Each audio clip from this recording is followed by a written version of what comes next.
So today we are going to be talking about caregiving from afar and how to be present for your parents even when you're miles away.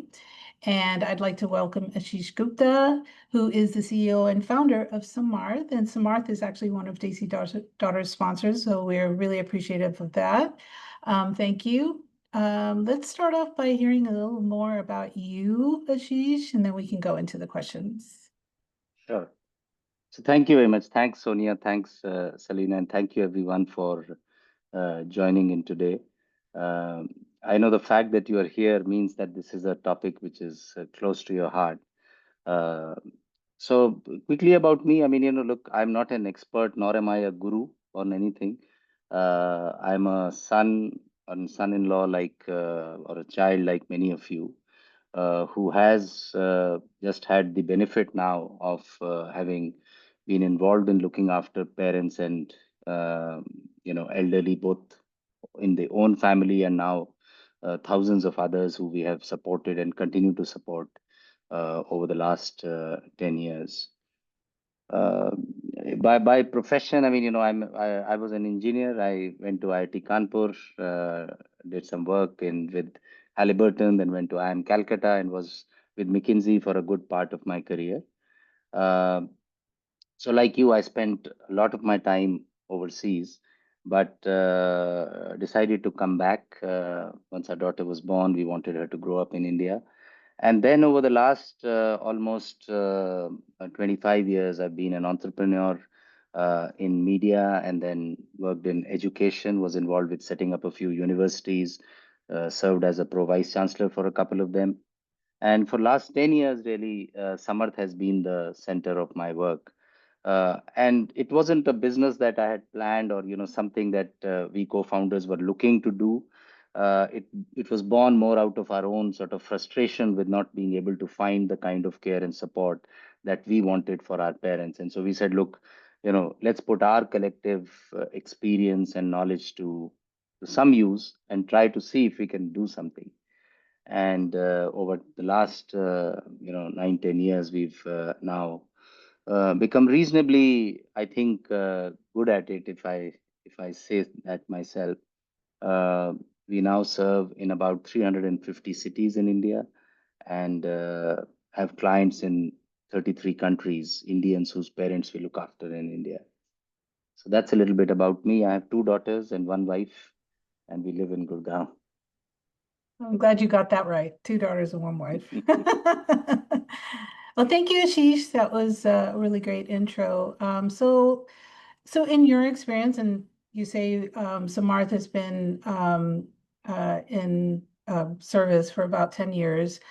What are some of the primary expectations from elders in terms of types of care and needs when the immediate family is living far away from home? Yeah.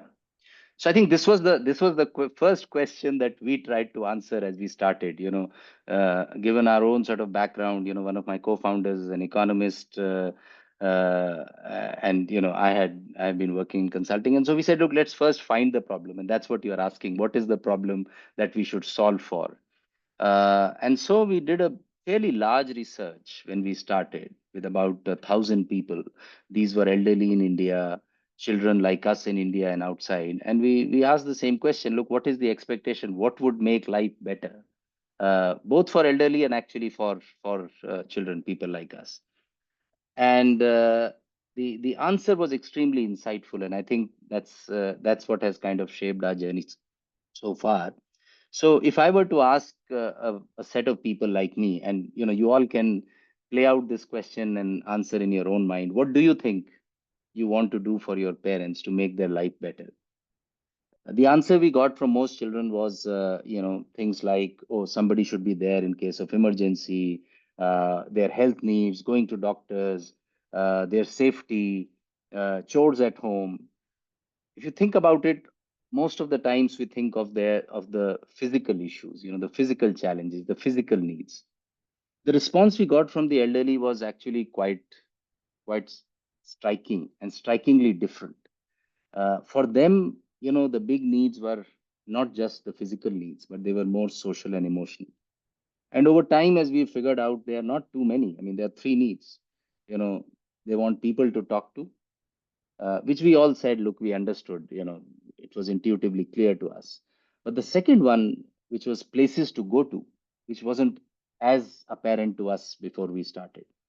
And so they really miss the opportunities to go out, meet people, and we underestimate what lack of a reduced mobility does for them, right? So that is the other thing that they need. And the third, and perhaps the most important thing that they feel the need for, is the need to be needed. You know, uh, that people still need me, that I still am serving a useful purpose. And again, if you reflect on it, I mean, it's not hard to make out, because if you've seen elderly or older people or older adults, once they retire, if they don't have something purposeful to do, then very quickly, they go into decline. Their health declines, their mental wellness and well-being declines. And so having this sense that, look, people still need me, is very important. And so the expectations, if you will, are, you know of course they are, or the need, I would say. I mean, I'll qualify the thing about expectation, because if you and I ask our parents what do they need, they will say, look, we are fine, we don't need anything. I don't know if it happens to you, but it happens to me all the time. My father is 85, my mother is 79, and they would say, look, we are all fine, we don't need you. The reality is something else. So they will never set out any expectations, but their needs are physical.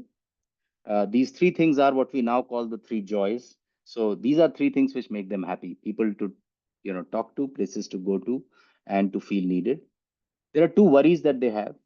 One is about health, because again, you would have heard them talk and say so, that in Hindi they say, "Bhai, hamare haath pav chalte firte rahe." Right? They're so keen that they continue to support themselves.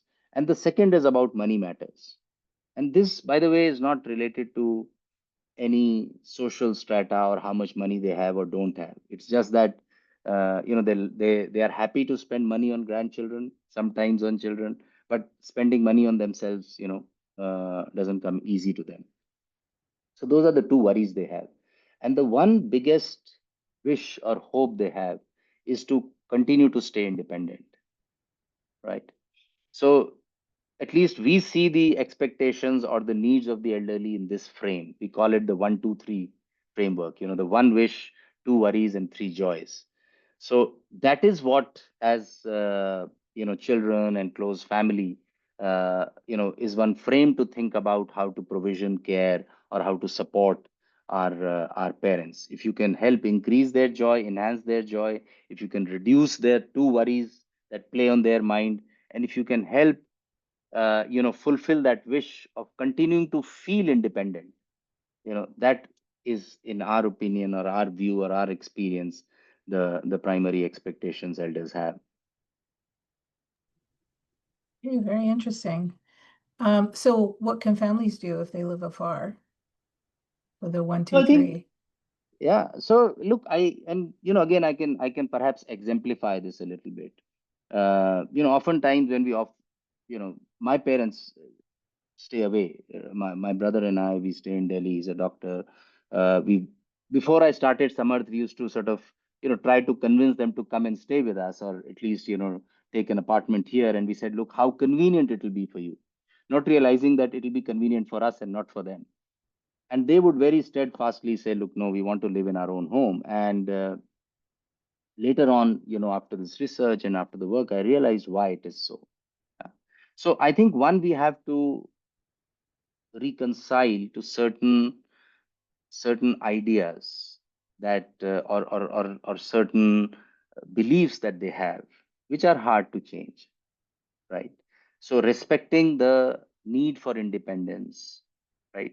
Acknowledging the worries that they have and doing things which will increase joy is what we should do. Now, how do you do that? uh, Trying to force support of them rarely works. You can't really force support, and you can, if you parachute in and say, look, let me fix things for you, let me do this for you, let me do that for you, usually, you know we I mean, I wouldn't be surprised if one faces rejection, sometimes even anger, right?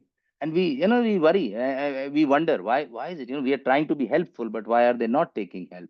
It is because it is affecting their need for independence. So I think recognizing these and offering care around it is what one needs to do.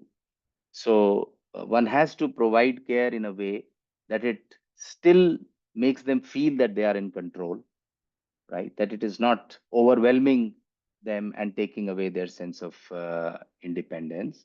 Uh, I think providing things and doing, so, they are happy when we call, they are happy when we are visiting them. Now, it is because it helps enhance one of their joys. They like the fact that they like to talk to people, they like to see family.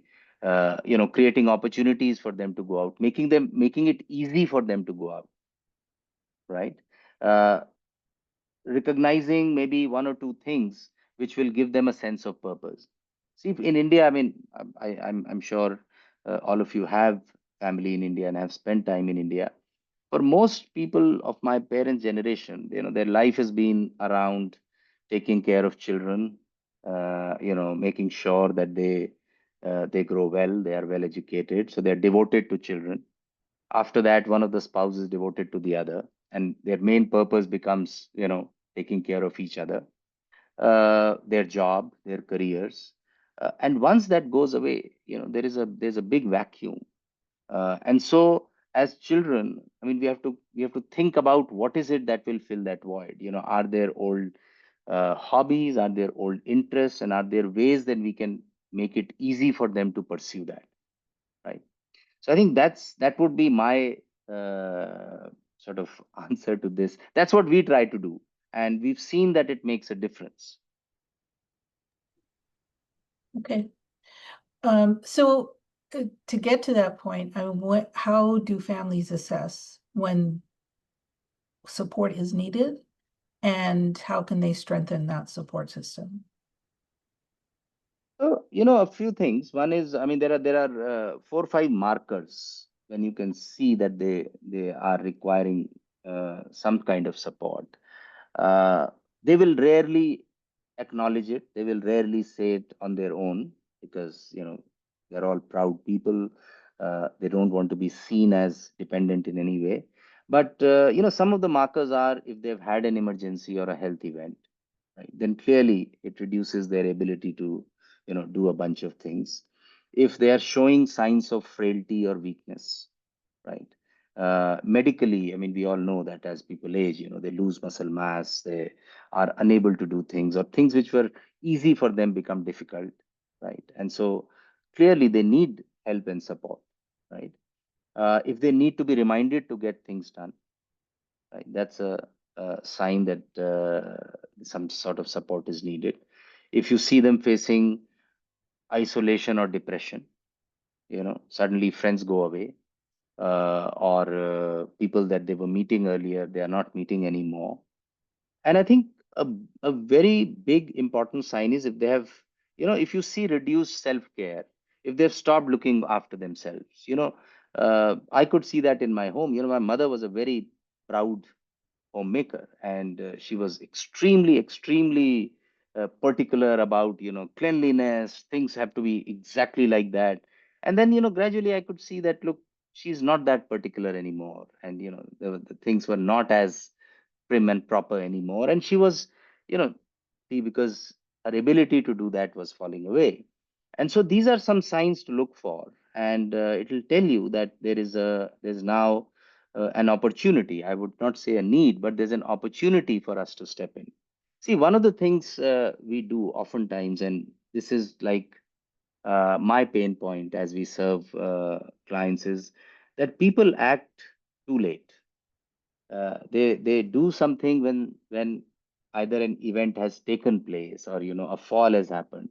I think in this, particularly if you are afar, the idea should be to prevent, to prepare, to act early. The worst time to address an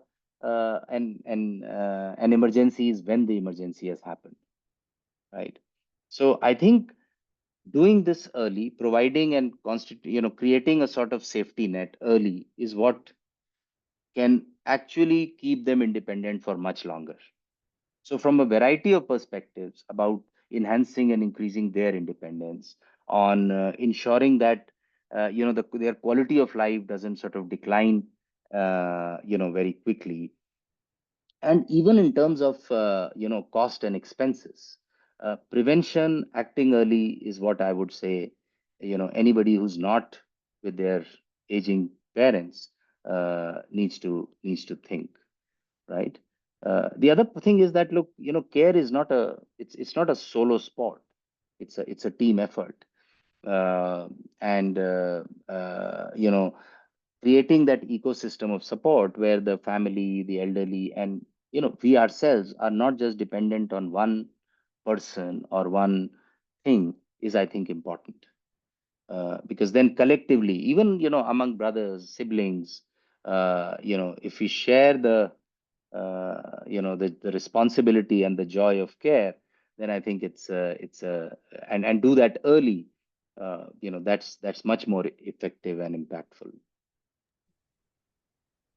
I'm glad you touched on those 2 points. Well, one is kind of trying to detect it early, because I can say for myself, even though my parents weren't living in India, we were just living about 34 minutes apart here in the US. But when they were living on their own, it's something that I think about now, that even 10 years ago, I didn't really see my parents aging.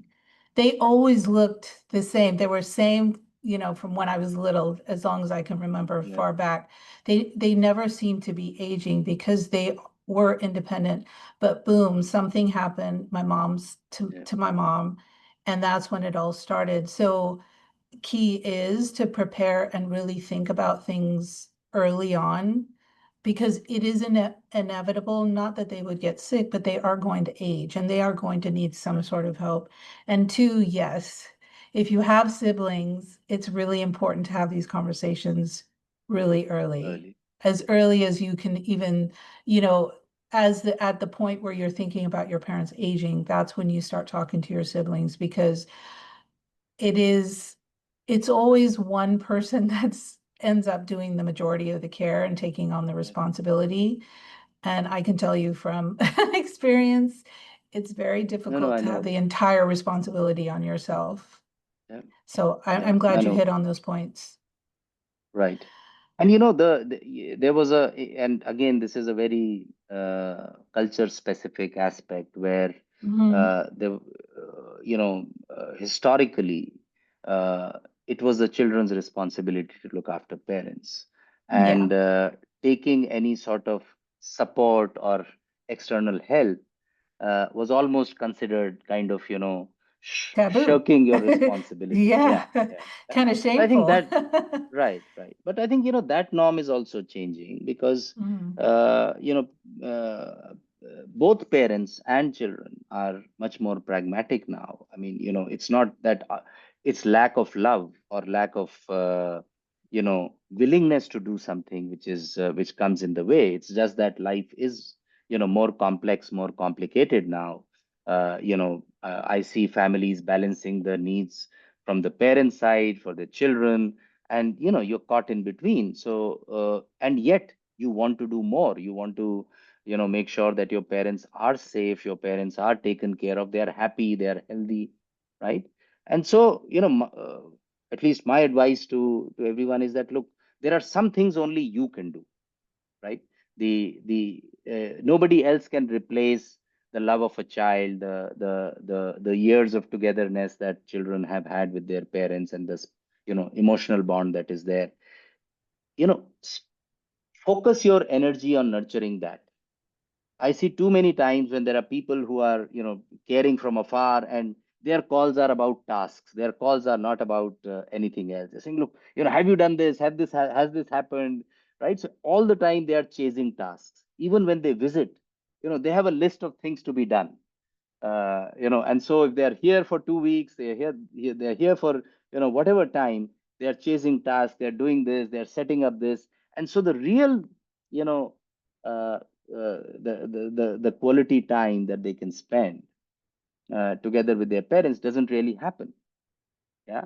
So the whole idea, at least our idea, is that if we can take away that part of the, kind of responsibility, which is not kind of, emotionally involving in the same way, then it also ensures that the children can focus their effort on making, their parents happy, and they also feel happy themselves. Exactly. So, you've got so much experience. So how does Samarth fit into the support system? And we'd really like to know how we can access your services, what the steps are for families to take if they would like to get to your services. I can, I have a couple of charts I can walk through that. Please. But overall, what we do is we create a care team and an ecosystem of support for every family, so that parents can age at their own home, and they have like a safety net and a support system for whatever their need may be. And we know each family has the needs are different, so uh, we customize what support we are providing according to what the need is. And it's, think about it as if, if you had a sister who was living close to your parents and was resourceful and was ready and, willing to do whatever was required, you will sleep well, and you will feel much more comforted, and you'll have peace of mind. So that is typically, I mean, that's one way of thinking about what we do. So whatever a child would do for their parents is something, we do. But if you allow me to just walk you through some of this stuff, then I could, just trying to see. Yeah. Is my screen visible? Yeah. Do you want to put Yeah. it on a presentation? Yeah. Yeah. Right. There we go. Perfect. So I'm going to play a little video so you get an idea of what we work. How is it audible? Was it audible, Sonia? No? So let me share this again. It's a short film, but it'll tell you at least how we think about. Yeah.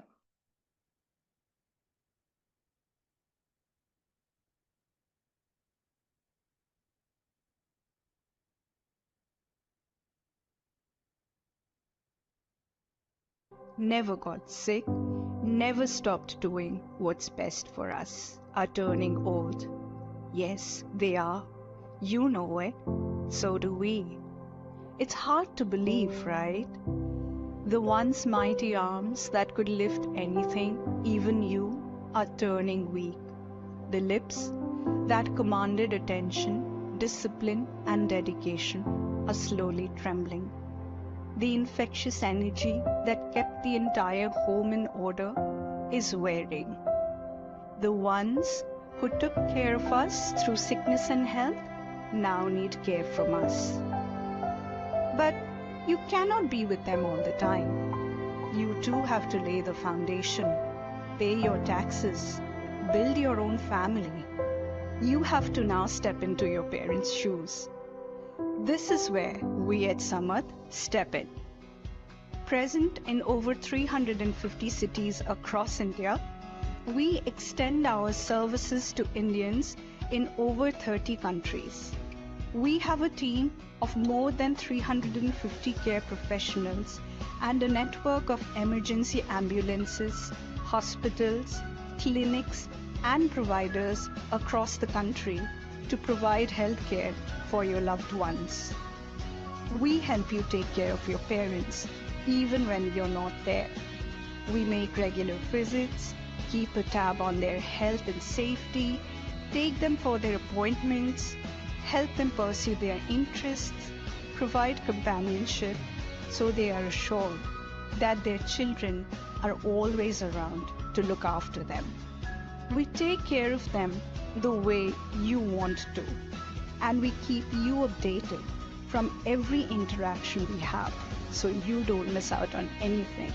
With Samarth, you no longer wonder if you're doing enough. You're proud that you're doing so much more. Samarth makes your best efforts even bigger and your biggest worries a little smaller. Samarth, touching hearts, enriching lives. So I hope this gave you a sense of how we think about care. As I was saying, there are six broad care pillars around which our services are sort of built. Am I audible, Sonia? Yes, we can hear you. I can hear Okay. you. Oh, okay. All right. There is So a these are the black spot at the like a banner at the top. Is that you? Is that something you I can don't know get? how I can. Okay, that's fine. I think Hmm? it's fine if I, you can't remove it. I don't know if where I that let came me see from. if I can. Yeah, maybe I can. Yeah, is it better now? Is it gone now? It's just moved to the middle. Oh, there we go. All Okay. gone. All right. All done. So there are six broad care pillars around which we configure our services. So there's emergency support, which means anything end to end from getting medical help at home, getting them to the hospital, taking care of whatever is required at the hospital. If they have to be admitted, then supporting with that or whatever. We do all of that. The second is, and the whole aspect of healthcare, from as simple as ensuring medicines are there to making sure that they are following the and having them tests. Sometimes they avoid tests or they don't go to clinics or hospitals because it's just hard to go and navigate. So we accompany them if required to the hospitals and clinics. Anything to do with safety and security. At one end, making sure that the home is fall proof, because we all know the consequences of a fall, to security, which is a reasonably important concern in most Indian cities. And for elderly who are vulnerable, it's not only from people who are outside, but also people who are inside, working staff, etc. So we take care of that with you know police verifications if needed, to the extent of setting up CCTV cameras, etc. when they are totally dependent or on the home staff. Then there are a whole range of convenience needs. This could be from as simple as making sure bills are paid to internet is up, to important things like repairs, maintenance, insurance. Over the 10 years, there are very few things which we have not done. So whether it is passports, visas, life certificates, other documentation, etc., we've done that all for families. Home care in many cases becomes a necessity, where you need either an attendant or a nurse or physio or doctors to visit at home. So we look after that aspect and provide that. And I think a very important part is companionship, because as I discussed, the social and emotional need is equally important, if not more, for most families. And therefore, the people who work with us, we call them care managers, are also people like us. So in the video, you heard 350. It's an old number. The number is now about 600. And these are people like us in terms of, socioeconomic, educational background. So we have, former teachers, bankers, engineers, some PhDs who work with us as care managers. And for them, it's a way of contributing in an impactful profession. So we pay them well, but you know they're not doing it only for money. For them, it's an important part of fulfilling their own desire and need to do something high impact. And given their background and profile, they are able to connect with the families, with the elderly, exactly like their children. And that's therefore the kind of relationship that we are able to build and offer. It's got stuck. Okay. This, I think, most of the things you saw. We have always believed that care is, you can't provide care remotely, and you can't do that only by tech, even though tech plays a very, very critical and important part in ensuring, visibility, efficiency, and reliability in the system. But touch is an extremely important part of care, and that's why the kind of people, the kind of processes are very, very important to us. This is a little bit how it works, right? So for every family, there's a delivery team, which is anchored by a care leader and a care counselor who, as I was saying, comes from similar backgrounds, live close by to wherever your parents are. So whichever city they are in, we would have a care counselor, close in the vicinity, who'll be attached to the family, who'll be visiting the parents, and in some ways, be uh, doing things and looking after things on your behalf. So oftentimes, I don't know if you've noticed, our parents would tell us what they want to tell us, right? So sometimes we don't even come to know that there was an opportunity where we could help. I could give you my own examples on these kind of things, but I'm sure all of you have these as well.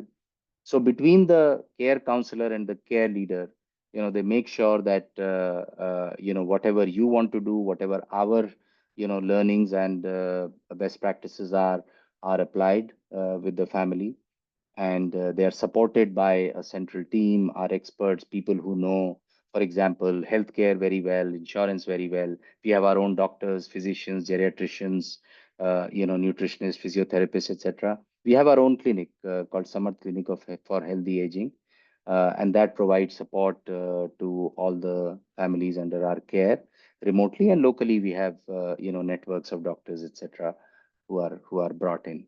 We also have a 24/7 emergency helpline. So God forbid, middle of night, there's an emergency. So everybody knows that there is a response team which will get activated, and we set up emergency protocols, etc., early on so that we all know what's to be done. And all this is available to children, through a mobile app where you can see what is going on. Every interaction we have, whether it is physical or over the phone, gets reported, so what's going on. What is the status, what is the question that are my parents well is answered. You'll have an answer all the time, and you can chat with other members of the care team and requests for tasks, etc. So it's one place where you have complete visibility, and your siblings or the other family members who you want to add to the care team can all become a part of it and have access to this.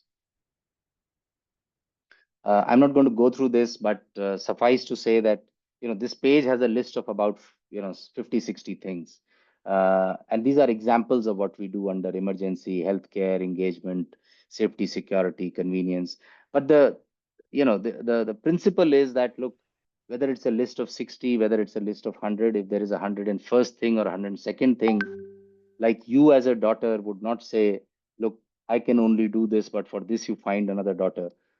We take the same approach. So if there's a different thing, we will go ahead and do it, and do it as well as a son or daughter would do. This again is it basically tells you there's method in the madness. So it's not just that we are waiting for things to happen. There's a care journey which we have also evolved, which incorporates our experience of now helping thousands of families across the country over the last 10 years. And so, we have things like emergency protocols, health monitoring calendars, a care plan that we agree early on with the family and refine periodically, audits that we do at the home to make sure it is safe, secure, reporting, information vault, right? So all of these things are part of best practices that we bring to bear in addition to responding to any challenge or any situation or any opportunity that may arise, right? And we customize service, we help with conditions like dementia, other health conditions, etc. We cover non-metro town. I mean, this was one of the questions which actually was asked about, which towns we are in. So, well, we are there in 350 cities.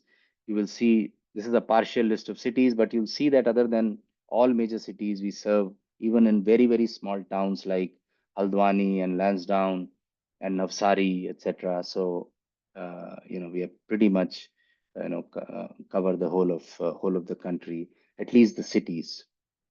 Yeah.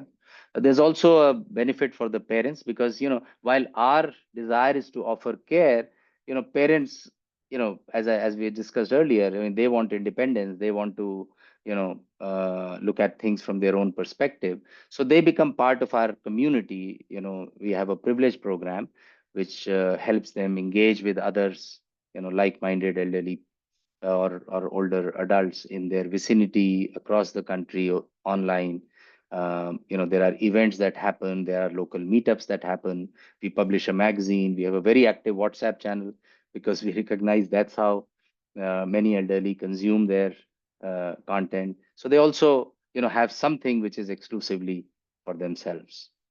So I'll just repeat what I said earlier. If you've had any of these signs, you've had an emergency, your parents are showing signs of frailty and weakness, need to be reminded to get things done, have they have started to avoid looking after themselves, then it is time to start thinking about, care, because the implications of any event in terms of the stress, unplanned trips, cost, hassles, and above all, I think the anxiety of not knowing if they are well, uh, you know, uh, justifies putting an essential safety net together.